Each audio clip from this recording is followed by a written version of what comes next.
what is up YouTube? Welcome to today's video, and we are going to go over the best Crucible mods that you can roll for Ellie and Fizz bows, but primarily elemental bows because I know most people are playing Lightning Arrow or Tornado Shot. So Crucible mods have been asked a lot. Every single time I stream, there's probably like 10 different people linking me their bows, asking me if their Crucible tree is good. And a lot of times they have some really awful Crucible trees. So I decided I was just going to make this video going over all of the best mods because the best mods are kind of clear cut. Even though there's a bunch of different mods, the best mods are very apparent. And a good way to really get a good grasp about what the best mods are is to look at the mirror bows and see what they have chosen. So a proper Crucible tree can skyrocket a bow's DPS. So right now, the #1 Fizz bow in the game is around 1900 Fizz DPS, and last league, the perfect bow was actually only like 1000 or 1100 DPS. So the DPS of the bow has almost doubled roughly. Now, a lot of people have also been wondering, are there any good nodes at the end?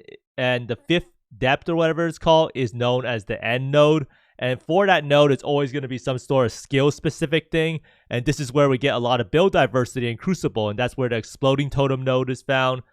So for that purpose, or not Exploding Totem, that's where, what's it called? Tornado, Artillery Ballista Poison node is found. So Tornado Shot, it summons a tornado, but it's not really that great because there is an internal cooldown. And then Lightning Arrow, it does some sort of ignite and it does more damage. However, we don't really need to worry about the 5th node. So in a lot of these examples, for a bow's perfect Crucible tree, you only need 4 nodes. Now, Crucible tree has potential for 5 depth, and by that we mean there's 5 different layers of it. So let me actually lower the sound real fast, and we'll use my bow as an example. There's depth 1, depth 2, depth 3, depth 4, and depth 5. So you can see every single one of these depths has a different purpose. And the first one is like flat damage mostly. The second one is mostly attack speed and crit chance. Third and fourth one has a wide variety of stuff. It can help out your attributes. It can help out your cooldown recovery. It can help out your, what's it called, flask effect. There's just a bunch of different stuff on the 3rd and 4th node. And on the 3rd and 4th depth, a lot of the stuff are interchangeable. So you can see right here on PoEDB, if you go to the bow section, you'll be able to find all of the nodes that they have. And you'll see T3 and T4. And what that means is that it can be found on the 3rd or 4th depth. Now, you can try to make a perfect Crucible tree. However, in the long run, it is a very time-consuming process. It also costs a lot in that you have to buy a lot of imprint beasts. But the process is relatively deterministic if you do invest in imprints. But the biggest problem is if you start with a Crucible tree that's perfect, you will eventually have to fracture the item to craft the bow well. So what this means is that if you have a Crucible tree that you want to keep and you want to craft it without risking the base completely, you will have to risk it with a fracture, or you have to craft it without the fracture mod, which makes crafting it a very difficult process. So for instance, for my bow, or for this bow over here, you'll see there's no fracture mod. So in order to get like triple LE damage on the prefix, it is very difficult, and you have to pretty much spam essences and pray until you hit 2 other T1 or T2 rolls, depending on what you're going for. And that could be a very long process of essence spamming. So for a bow like this to exist, this guy spammed a bunch of essences until he got 2 T1 elemental damage, and the T1 weightings are actually really low. So for the first depth, so depth 1 pretty much provides flat elemental damage, flat physical damage, and there's also some global damage nodes. But what you want to know is for this depth, you want to get as high of a flat elemental damage roll as possible, or as high of a flat physical damage roll as possible. Now, some of the damage types have some special effects. There's like Fizz conversion to cold, or increased effect of non-damaging ailments, or some sort of attack speed. However, if you have one of these special effects, your flat damage is going to be lower for it to compensate. Now, on the flip side, some of the mods will have some downsides, like added, like increased lightning damage taken. However, you'll find that these flat rolls are much higher. You never really want to choose a downside that ever gives you lower attack speed. It's just a big no-no. But so for ones like 6% increased lightning damage taken, if you're fine with it, that is going to get you the best DPS bow because you have the highest flat amount possible. Now, as you can see here, you can make a Crucible Surge and you can put in all of the different mods that are the highest flat damage, and this does help you in trying to find it. So you could theoretically do 45 to 66 cold damage along with some increased attack speed, and that would not be the worst thing ever. So let me go show you how you can actually find the Crucible nodes. So PoEDB, what's it called? Bows.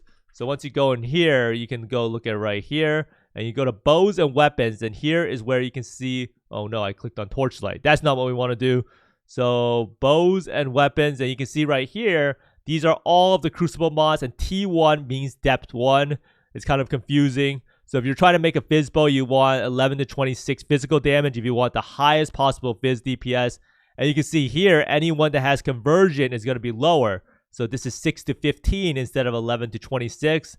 Generally, if you're making an Ellie bow, you just want to go with like a T1 flat damage roll, or like this one T1 cold damage roll. And this one is also good with increased lightning damage taken. Although you can see that the really rare ones have a lower weighting, and this number right here is the weighting that you get.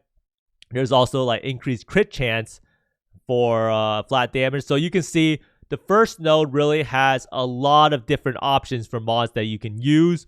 So that's why when you craft bows, it's actually a good idea to go from left to right in my experience, unless your right node is very, very rare like Rampage.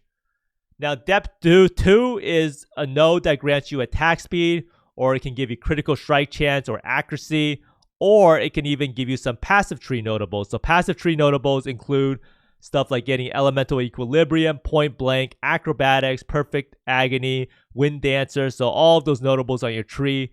Now, we will never really try to aim for getting these notables, as it's not really that big of a deal. Now, another great option, or the best option, is this one right here. 30% increased attack speed and 15% less global damage. This is by far the best one in my opinion, because the extra attack speed makes the game feel a lot better. And it's still a slight DPS increase depending on how much local attack speed you have on your bow. But you do have to keep in mind when comparing bows that the bow might have higher damage, but because you have this 15% less global damage multiplier, you are going to be doing less damage than what the LE DPS of your bow actually suggests. Now, another really good one, if you don't want to deal with having too much attack speed, or you don't want the less global damage multiplier, you can go for 7% increased attack speed. And 7% increased attack speed I do think is the best one. So in this scenario, I have a 7% increased attack speed on this bow. And for my first node, I have some fire, cold, and lightning damage. And my upside is increased effect of non-damaging ailments. Now, this is not going to be as good as 30% attack speed and 15% less global damage, but sometimes you got to go for what is available, right? But both of those are perfectly fine to use. It's just the 30% increased attack speed will feel better to play with. Now, some other options are you can also get a bunch of crit, and this node I think is really, really good. There's a crit chance and minus accuracy one. You never want to get any reduced attack speed. It's just a big no. 500 accuracy rating is easy to make up for, and 1.5 crit chance is kind of high. Now, 30% attack speed, 15% less global damage does have 3 tiers. There's 24% increased attack speed, but you really want the 30% increased attack speed, or I think you're going to be maybe even losing damage with that. Now, 7% attack speed is good. This is the main one that we could also use. This one right here, Onslaught on Kill, is not too big of a deal. We can get Onslaught easily, same as this one. You never want to get reduced attack speed. So this node right here, a lot of people ask me about. You do not want to get reduced attack speed and chance to deal double damage. It's not worth it. And accuracy rating, and none of these are really going to be that worth it, because attack speed is just so strong and it makes the game feel so much better. Now, next up, we're on the third depth, and this is when it kind of gets a little bit complicated, because there's so many different benefits that this depth can give. And this depth also shares a lot of nodes with the fourth depth. So some of these benefits are increased attributes, cooldown recovery, movement speed, chance to inflict scorch, chance to inflict brittle. So there is a bunch of different stuff. However, there are 2 clear-cut winners by far, I think, in this category. And the best node is 16% double damage if you have under 100 strength. So this one right here. Now, this node is pretty much 16% more damage, and it can be used by almost all Omniscience builds. So if you're using Omniscience, that is going to be the best node for you. However, if you're doing magic finding like me and you have strength, actually, it's kind of awkward, right? You kind of have a dead node, so I actually have a dead node on my bow. So that's not going to be the best in every single scenario unless you have Omniscience. The second best node is 15% increased explicit elemental modifiers for Ellie bow, or 15% increased explicit physical modifiers if you have a Fizz bow. Now, this one is just going to scale the flat rolls on your bow, and it is going to make a big difference, as most of the flat damage for our bow build does come from our bows. So it's probably around a 10% damage increase or something like that. And if you can't afford those two nodes, or you're not Omni, some other good nodes are percent attributes or flat attributes are also really good. And for the bow, I think both of these count as 6% Omniscience because it's separate rolled. So that's actually very strong, especially if you're trying to aim to boost your Omniscience higher. Another really good option could be the Scorch one, because Ignite is not really a good ailment, and Scorch does give you a large amount of elemental penetration. And there are a lot of different options outside of that. But, I mean, cooldown recovery or travel skills you could technically use. But aside from the ones that I mentioned, I think the ones that I mentioned, the Scorch, the increased explicit elemental modifiers, and lastly, the 16% double damage are going to be the best. I think exposure could also be okay if you don't have any way of inflicting exposure, or attributes are also really strong if you don't have any access to, or if you have access to Omniscience. But everything else, I would not really consider that much. You could technically do an aura, but these are just going to be so much worse than the previous options. Now, Depth 4 and 5 are kind of interesting in the sense that they grant you extra links for the bow and a skill-specific interaction. I do think if you're trying to magic find, Socketed Gems supported by level 10 item rarity is going to be the best, unless you want to use a chest piece to put your main skill in. Now, the highest DPS bonus, I think, is Energy Leech, and I did look through every single one of these Socketed Gems. And if we actually look at Energy Leech, where is it? At level 10, and since we're going to be running Blood Rage and we're always going to be leeching Energy Shield, it is a 19% more damage multiplier, and that is pretty much unbeatable. If you're trying to run some auras, you could also get a level 3 Enlighten. However, I do think you probably want a level 4 Enlighten if you're trying to run auras in your second 6-link setup. Now, the thing about Energy Leech, however, and the reason why most people don't really run it, I think, is because it doesn't affect your single target for your totems. However, if you are using a one bow skill, or only one skill, or only one 6-link for your single target and clear, Energy Leech is probably going to be the best. Now, another super rare node that a lot of people have fallen in love with is Rampage. It's going to be super rare. So in most cases, you don't really need to worry about it, as it is probably never going to happen, as it is mutate only. And as you can see, it's only 500 weighting, but you have to, I'm not even sure if it's item level gated or something. And lastly, for the skill-specific interactions, I would just choose whatever skill you have. So if you have Lightning Arrow, just choose the Lightning Arrow can ignite. It's free damage if you can afford it, or try to get the 5th node. And Tornado Shot's the same way. Get the level 20 Tornado, even though it has an internal cooldown of like 3 or 5 seconds.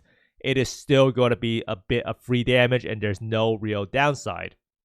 Now, overall, the Crucible has really changed the game, especially for bows and any sort of attack-based builds. And we are seeing bows that are reaching like 2,500 elemental DPS. However, next league, I do think if they nerf Vengeance Cascade and the bows are also without the Crucible Tree, playing bows is going to be a very sad experience, or any build for that matter, if we don't gain any sort of character power back. Now, I do think that Crucible is a very painful experience with multiple layers of RNG, and the only way to prevent that RNG is to use expensive imprint beasts, but a lot of people don't really have the time to craft like that, and leveling the trees to the 4th node is also a huge pain in the ass, right? And I do want to warn people, when you're looking at elemental damage for bows, make sure that you're taking into account the 15% less global damage. I do know that, what's it called?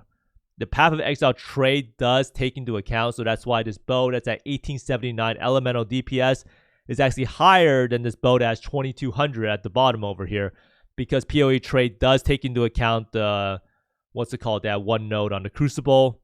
Now, having higher attack speed will make the game feel a lot smoother, so if it's possible, try to get that 30% increased attack speed and 15% less global damage node. I do think it is highly, highly underrated for quality of life. But thanks for watching, everyone. Let me know down in the comments below if you have your own personal favorite Crucible nodes that I didn't go over for bows. And I hope you find more Mirrors, Divines, and Mage Bloods than me. And see you next time. Bye!